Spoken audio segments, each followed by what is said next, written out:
Hello শিক্ষার্থীরা, তোমরা কেমন আছো? আশা করছি সবাই ভালো আছো। আজকে আমরা পড়ব তৃতীয় শ্রেণীর বিজ্ঞান তৃতীয় শ্রেণীর প্রথম অধ্যায়ের সম্ভাব্য প্রশ্ন এবং উত্তর। হ্যাঁ, পাশাপাশি থাকবে হচ্ছে অধ্যায়ের উত্তরগুলো, প্রশ্নের উত্তরগুলো। তো প্রথমে আমরা দেখি 1 নম্বরে অধ্যায়ে সংক্ষিপ্ত প্রশ্ন। প্রথমটা ছিল কি, উদ্ভিদের প্রধান অংশ কয়টি ও কি কি? তাহলে উদ্ভিদের প্রধান অংশ কয়টি? উদ্ভিদের প্রধান অংশ 3টি। কি কি? মূল, কাণ্ড, পাতা। কিন্তু আরও 2টি বিশেষ অঙ্গ রয়েছে বা অংশ রয়েছে, সেগুলো কি? ফুল এবং ফল। তারপরে 2 নম্বর প্রশ্ন ছিল, অপুষ্পক উদ্ভিদ কোন পরিবেশে জন্মে? উত্তরটা কি হবে? যেসব উদ্ভিদের ফুল হয় না সেগুলোকে অপুষ্পক উদ্ভিদ বলে। অপুষ্পক উদ্ভিদের আবাসস্থল হলো ছায়াযুক্ত বা স্যাঁতসেঁতে শীতল স্থান। তাহলে অপুষ্পক উদ্ভিদের কোন পরিবেশে জন্মায়? অপুষ্পক উদ্ভিদ কোন পরিবেশে জন্মায়? সেটা হবে কি, অপুষ্পক উদ্ভিদ স্যাঁতসেঁতে শীতল স্থানে জন্মায়, যেমন মস, ফার্ন বা ঢেঁকি শাক প্রভৃতি। তারপরের প্রশ্ন হচ্ছে কি, 3 নম্বর প্রশ্ন ছিল, উদ্ভিদ পানি শোষণ করে কি দিয়ে? উত্তরটা কি হবে? উদ্ভিদ মূল বা শেকড়ের সাহায্যে মাটি থেকে পানি ও পুষ্টি উপাদান শোষণ করে।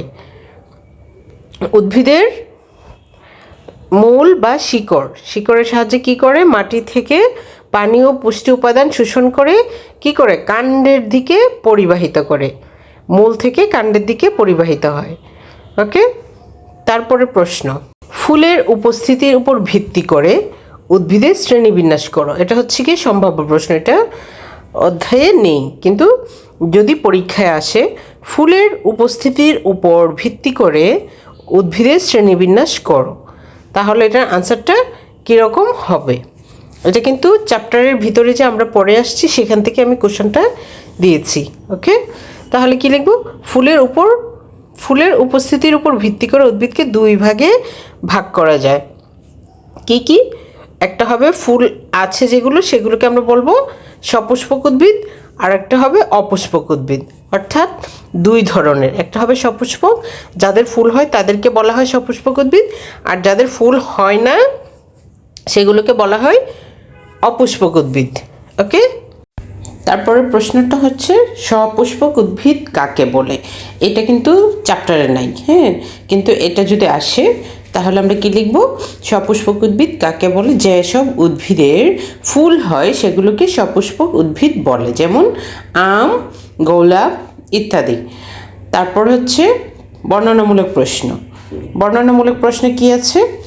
বৃক্ষজাতীয় উদ্ভিদের বৈশিষ্ট্য কি কি? তাহলে আমরা কি বলতে পারি? বৃক্ষজাতীয় উদ্ভিদের বৈশিষ্ট্যগুলো হলো, বৃক্ষজাতীয় উদ্ভিদ আকারে দীর্ঘ হয়, বৃক্ষজাতীয় উদ্ভিদের কাণ্ড শক্ত প্রকৃতির হয়, কাণ্ড থেকে শাখা প্রশাখা ও পাতা হয়, এই জাতীয় উদ্ভিদের মূল মাটির অনেক গভীরে যায়। যেমন উদাহরণ কি দিতে পারি আমরা? আম, কাঁঠাল, বেল ইত্যাদি। তাহলে আমরা আজকে কিছু সংক্ষিপ্ত প্রশ্নের উত্তর এবং একটা বর্ণনামূলক প্রশ্নের উত্তর পেয়ে গেলাম। পরবর্তী ক্লাসে আমরা বাকি যে বর্ণনামূলক প্রশ্নের উত্তরগুলো আছে সেগুলো পড়ব। সে পর্যন্ত তোমরা ভালো থেকো। আল্লাহ হাফেজ।